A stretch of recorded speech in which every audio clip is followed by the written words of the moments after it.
ಎಲ್ಲರಿಗೂ ನಮಸ್ಕಾರ. Welcome to Kavitha's kitchen. ಇವತ್ತಿನ ರೆಸಿಪಿ ಏನಪ್ಪ ಅಂದರೆ ಜೋಳದ ರೊಟ್ಟಿ ಹಾಗೂ ಬದನೆಕಾಯಿ ಎಣ್ಗಾಯಿ ಹೇಗೆ ಮಾಡೋದು ಅಂತ ಹೇಳ್ಕೊಡ್ತೀನಿ. ಸಾಮಾನ್ಯವಾಗಿ ಜೋಳದ ರೊಟ್ಟಿ ಮಾಡಬೇಕಾದ್ರೆ ಅರಿಗೆಲ್ಲ ಅರಿಯುತ್ತೆ ಹಾಗೂ ತುಂಬ ದಪ್ಪ ಆಗುತ್ತೆ, ತೆಳ್ಳಗೆ ಮಾಡೋಕ್ಕೆ ಬರಲ್ಲ, ಅದನ್ನು ತಟ್ಟಬೇಕು ಅಂತ ಇರುತ್ತೆ. ಆದರೆ ಇಲ್ಲಿ ನಾನು ಸುಲಭವಾಗಿ ಚಪಾತಿ ಥರನೇ ಊದ್ಬಿಟ್ಟು ಮಾಡ್ಬೋದು. ಬನ್ನಿ ಹೇಗೆ ಮಾಡೋದು ಅಂತ ನೋಡೋಣ. ಒಂದು ಪಾತ್ರೆಯಲ್ಲಿ ಸುಮಾರು 2 ಕಪ್ಪಿನಷ್ಟು ನೀರನ್ನು ಕುದಿಲಿಕ್ಕೆ ಇಡಬೇಕು. ನೋಡಿ ಕುದೀತಾ ಇದೆ. 1 ಚಮಚದಷ್ಟು ಕಲ್ಲುಪ್ಪು. ನೀರು ಕುದಿಲಿಕ್ಕೆ ಬರ್ತಿದ್ದ ಹಾಗೆ 2 ಚಮಚದಷ್ಟು ಜೋಳದ ಹಿಟ್ಟು ಹಾಕ್ಕೋಬೇಕು. ಮಂದ ಉರಿನಲ್ಲಿ 2 ರಿಂದ 3 ನಿಮಿಷ ಹಾಗೆ ಬಿಡಬೇಕು. ಚೆನ್ನಾಗಿ ಬೇಯಬೇಕಿಟ್ಟು ಅದರಲ್ಲಿ ಒಂದು ಮರದ ಸೌಟಿನಿಂದ ಚೆನ್ನಾಗಿ ತಿರುಗಿಸ್ಕೋಬೇಕು. ಗಂಟುಗಳಿಲ್ಲದಾಗೆ ಮುದ್ದೆ ಮಾಡ್ತೀವಲ್ಲ ಅದೇ ಥರನೇ ಮಾಡಬೇಕು. ನೋಡಿ ಈಗ ಬಿಸಿಯಾಗಿದೆ. ಇದನ್ನು ಒಂದು ತಟ್ಟೆನಲ್ಲಿ ಆರ್ಲಿಕ್ಕೆ ಬಿಡೋಣ.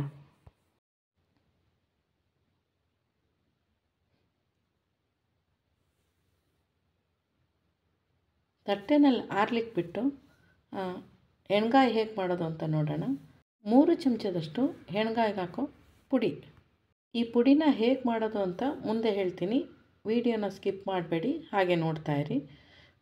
1 ಈರುಳ್ಳಿನ ಚಿಕ್ಕ ಚಿಕ್ಕದಾಗಿ ಕಟ್ ಮಾಡಿ ಹಾಕ್ಕೋಬೇಕು.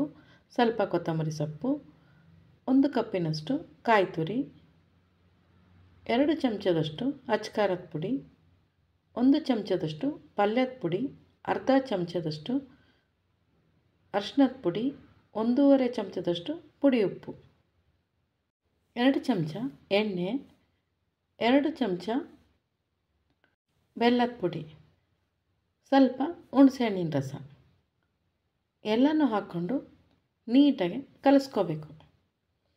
ನೀರು ಆಗಬಾರ್ದು, ಗಟ್ಟಿಯಾಗೆ ಕಲಿಸ್ಕೋಬೇಕು. ಒಂದು ಅಗಲವಾದ ಪ್ಯಾನು ಅಥವಾ ಕಡಾಯಿ ತಗೊಂಡು ಅದರಲ್ಲಿ 2 ರಿಂದ 3 ಚಮಚದಷ್ಟು ಎಣ್ಣೆನ ಹಾಕ್ಕೋಬೇಕು. ಸೊ ನೋಡಿ, ಬದನೆಕಾಯನ್ನು ಪ್ಲಸ್ ಆಕಾರದಲ್ಲಿ ಕಟ್ ಮಾಡಿ ನಾವು ಮಾಡಿರೋ ಮಸಾಲೆನ ಅದರಲ್ಲಿ ತುಂಬಬೇಕು ನೀಟಾಗಿ. ಸೊ ನಾವಿಲ್ಲಿ ಸೆಲೆಕ್ಟ್ ಮಾಡ್ಕೊಂಡಿರೋ ಬದನೆಕಾಯಿ ಎಳೆದಾಗಿರಬೇಕು, ಅದರೊಳಗೆ ಬೀಜ ಇರಬಾರ್ದು, ಹಾಗಾದರೆ ಚೆನ್ನಾಗಿ ಬರುತ್ತೆ. ಸೊ ನೋಡಿ, ಎಲ್ಲನೂ ಈ ಥರ ಜೋಡಿಸ್ಕೋಬೇಕು.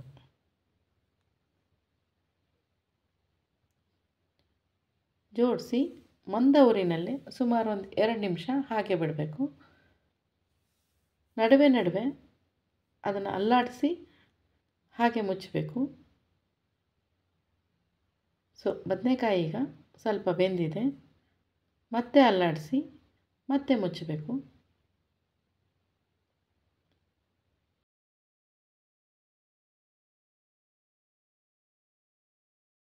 ಉಳಿದಿರೋವಂಥ ಮಸಾಲೆಗೆ ಸ್ವಲ್ಪ ನೀರು ಹಾಕಿ ಕಲಿಸ್ಬಿಟ್ಟು ಹಾಕ್ಕೋಬೇಕು. ಇಲ್ಲಿ ಡಿಸೈಡ್ ಮಾಡಬೇಕು ಎಷ್ಟು ನಮಗೆ ಗ್ರೇವಿ ಬೇಕು ಅಂತ. ಮತ್ತೆ ಮುಚ್ಚಿಬಿಟ್ಟು 3 ರಿಂದ 4 ನಿಮಿಷ ಹಾಗೆ ಬಿಡಬೇಕು. ಸೊ ನೋಡಿ ಬೆಂದಿದೆ. ಕೊನೆಗೆ 4 ರಿಂದ 5 ಹಸಿಮೆಣಸಿನ್ಕಾಯಿನ ಹಾಕ್ಕೋಬೇಕು. ಇದು ಆಪ್ಷನಲ್ಲು. ಹಸಿಮೆಣಸಿನ್ಕಾಯಿ ಹಾಕಿ 3 ರಿಂದ 4 ನಿಮಿಷ ಮಂದ ಉರಿನಲ್ಲೇ ಮುಚ್ಚಿಬಿಡಬೇಕು. ಸೊ ಎಣ್ಗಾಯಿ ರೆಡಿ ಆಯಿತು. ಜೋಳದ ಹಿಟ್ಟನ್ನು ಆರ್ಲಿಕ್ಕೆ ಇಟ್ಟಿರ್ತೀವಲ್ಲ ಅದಕ್ಕೆ 2 ಚಮಚದಷ್ಟು ಹಿಟ್ಟನ್ನು ಹಾಕ್ಕೋಬೇಕು.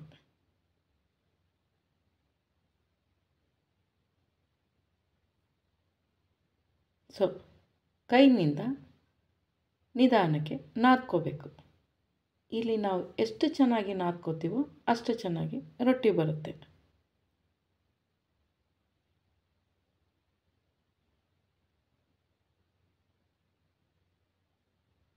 ನೋಡಿ, ಚಪಾತಿ ಹಿಟ್ಟಿನ ಥರನೇ ಆಗುತ್ತೆ, ಚಪಾತಿ ಥರನೇ ಮಾಡ್ಬೋದು.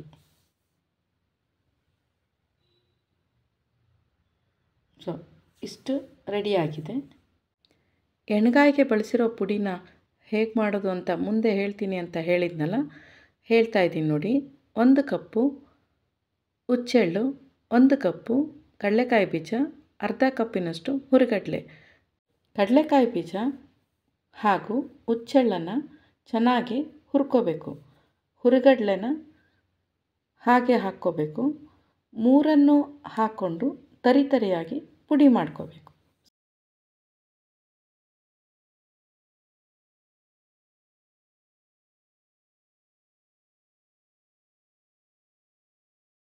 ಸ್ವಲ್ಪ ಹಿಟ್ಟನ್ನು ಹಾಕಿ ಕೈನಿಂದ ಸುಮಾರು ಒಂದು ಅರ್ಧದಷ್ಟು ತಟ್ಟಬೇಕು.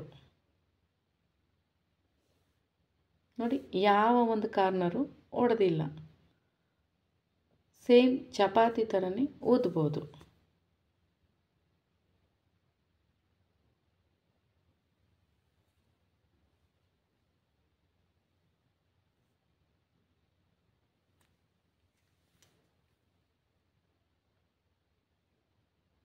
ಎಷ್ಟು ತೆಳ್ಳಗೆ ಬೇಕಾದ್ರೂ ಮಾಡ್ಬೋದು.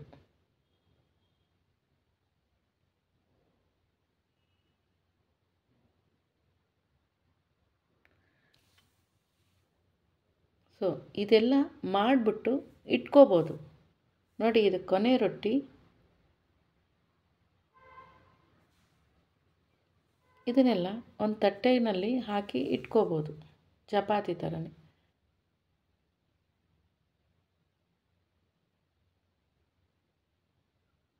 ಒಂದನ್ನು ಕೂಡ ಅರಗು ಒಡೆದಿಲ್ಲ. ಸೊ ನೋಡಿ, ಇಷ್ಟು ರೊಟ್ಟಿ ಮಾಡಿದ್ದೀನಿ.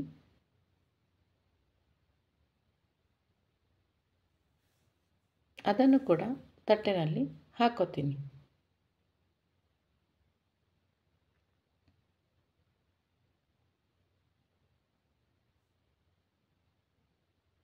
ಸೊ ಅಂಚನ್ನು ಬಿಸಿಗಿಟ್ಕೋಬೇಕು. ಹೆಂಚು ಬಿಸಿ ಆದಮೇಲೆ ನೋಡಿ, ಈ ಥರ ಒಂದು ಪಾತ್ರೆಯಲ್ಲಿ ನೀರು, ಅದಕ್ಕೆ ಒಂದು ಬಟ್ಟೆನೂ ಹಾಕ್ಕೋಬೇಕು. ಅಂಚು ಬಿಸಿ ಆದ ನಂತರ ರೊಟ್ಟಿನ ಹಾಕ್ಕೋಬೇಕು.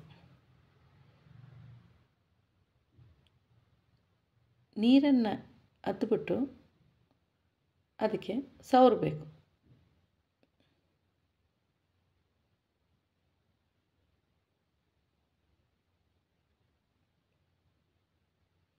ನೋಡಿ, ರೊಟ್ಟಿ ಚೆನ್ನಾಗಿ ಆಗ್ತಾಯಿದೆ ಅಲ್ವಾ? ಇದನ್ನು ನಾವು ಇಷ್ಟು ದಪ್ಪ ಬೇಕಾದ್ರೂ ಉಬ್ಬಿಸ್ಬೋದು. ಸೊ ರೆಡಿ ಆಯಿತು.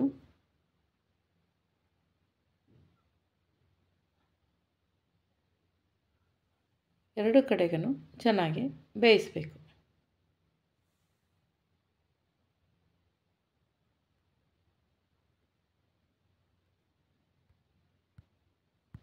ಸೊ ರೊಟ್ಟಿ ರೆಡಿ ಆಯಿತು.